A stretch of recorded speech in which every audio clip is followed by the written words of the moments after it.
How to approach writing God and Satan in a Christian fantasy series. That is what we're going to tackle today in my Come World Build with Me series, where I am working on fleshing out and creating a complex world and Bible for my upcoming Christian fantasy series. In my first video, I talked about my approach to taking the God of our faith, the God of Judeo-Christianity, and the theology and morality from the Bible, and placing it into a fantasy world and creating a history that mirrors our Bible, but of course in a fantasy world with all sorts of crazy fantasy stuff going on. And today, I thought we could talk about what my thoughts are for writing God and for writing the demons, Satan, the wickedness of this world. First off, when it comes to writing God in a fantasy story, I am approaching it, or at least my hope is to approach it with as much fear and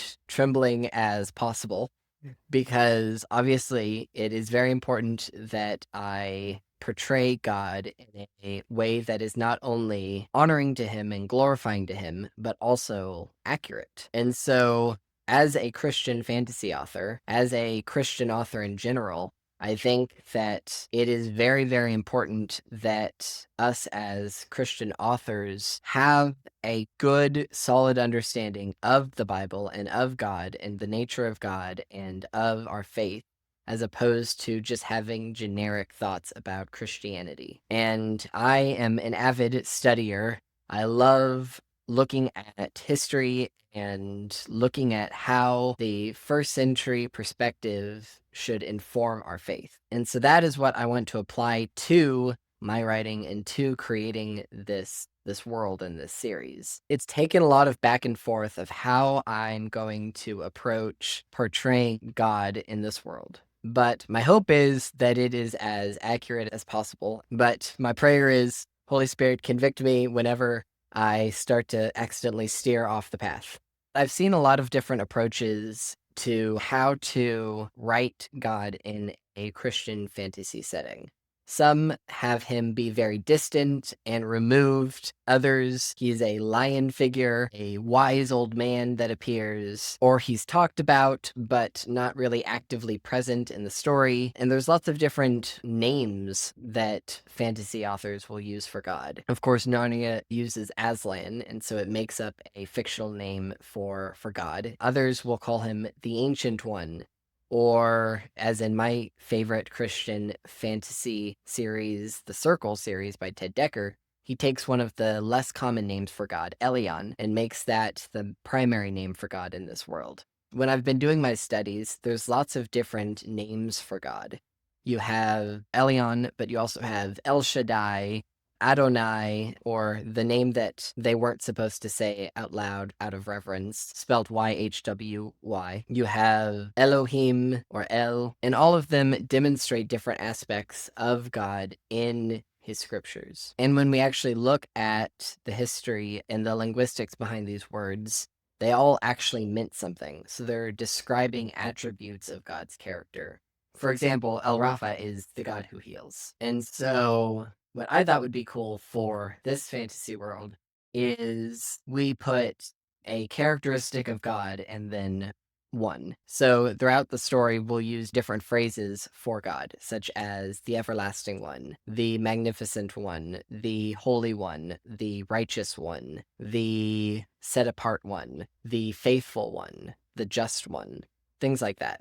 And so throughout the Bible for this world, but also, of course, the series itself, I'll get to demonstrate aspects of God's character through the names I use for God. Now, my question to you is, what names do you think that I should use? One of the most common ones that I've been using is the everlasting one, because I just think that sounds so majestic and so rich. But what are some other attributes that I could turn into names for God? Leave your thoughts in the comments. But the other aspect of this is Satan. How do you write Satan in a Christian fantasy series? So one of the things that I found super fascinating when I started studying history and theology was the idea that ancient Israel only worshipped one God, the God who created all, Adonai, but acknowledged the existence of lowercase g gods, or what we would call demons, basically. So passages like Deuteronomy 32 verses 8 through 9, Psalms 82 verse 1 through 7, Exodus 12:12, Deuteronomy 10:17, Psalms 89 verses 6 and 7, and Galatians 4:8 all talk about and acknowledge the existence of other spiritual entities, or what especially the early books in the Old Testament would call gods. The word for gods there being El or Elohim. That is just the generic term for a god. Just like we have specific names for our God, as other religions have names for their gods, but we also have the generic term God that could be theoretically applied to different gods. In the verses I mentioned, it talks about that there are Elohim, but only one is worthy of worship.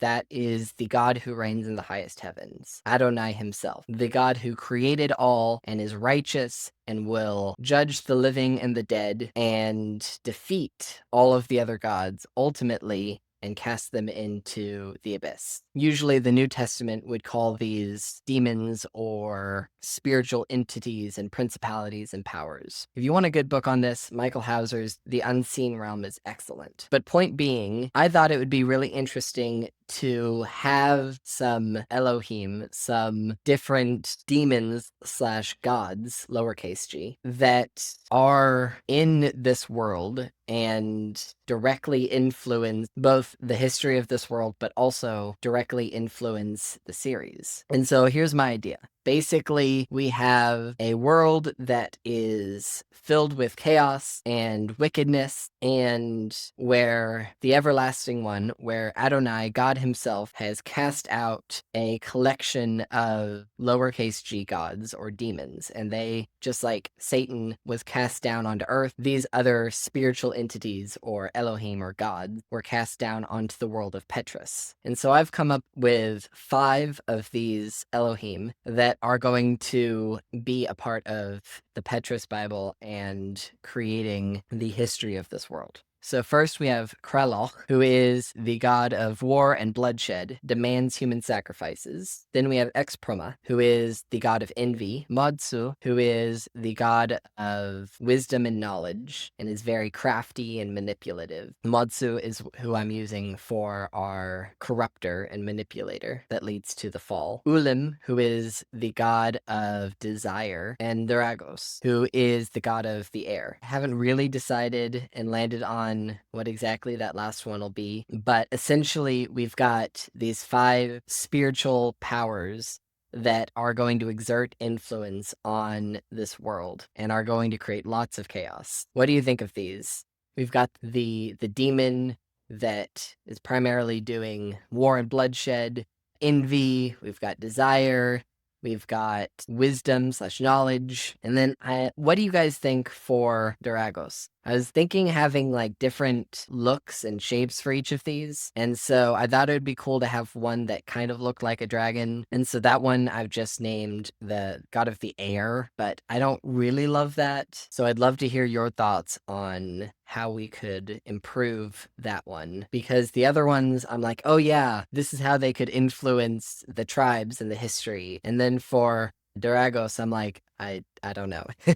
But by divvying up these different sins and corruptions, it's been a super interesting way of approaching world building and creating the history, seeing what influences these different gods are having on our characters in this world and their history. And our own Bible talks about it in similar terms. We have Azazel and Baal and Asherah and Moloch and lots of other ones that are mentioned in the Bible. Some of these are very clearly called just false idols where they're not actually real, but others are described as real spiritual demonic beings that are in rebellion against Adonai. It does call them Elohim or gods, but ultimately it says only one God reigns from the highest heavens. Only one God is worthy of worship, and only one God will outlast them all, because he, unlike the others, was the creator of everything and will reign for all of eternity. And so that is what I'm exploring for this world as well,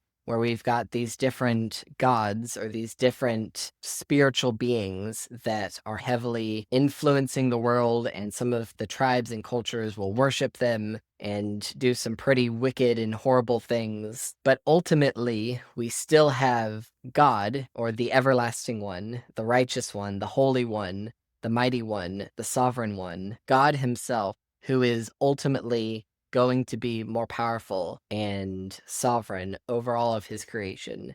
Even as, just as in our own world, we've got wickedness and demons and spiritual entities, yet God is more powerful, and God will ultimately defeat all of his enemies. And so that's what I'm thinking for the world of Petrus. We've got the everlasting one, and of course the different titles for God there. And then we've got these 5 lowercase g gods who are going to create lots of chaos, lots of very interesting wicked things that will happen. But what do you think? Does this sound interesting? Is there anything in particular you think I should do for these demons, for these spiritual entities?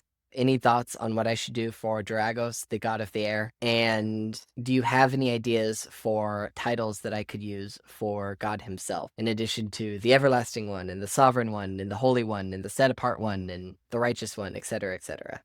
What do you think? I'd love to hear your insights as we put together this complex history of this world, so that I can have this amazing history that can inform the world of Petrus and the ultimate series that I'll be writing. Let me know what you guys think in the comments, and don't forget to subscribe so that you can see what happens next in this world building journey.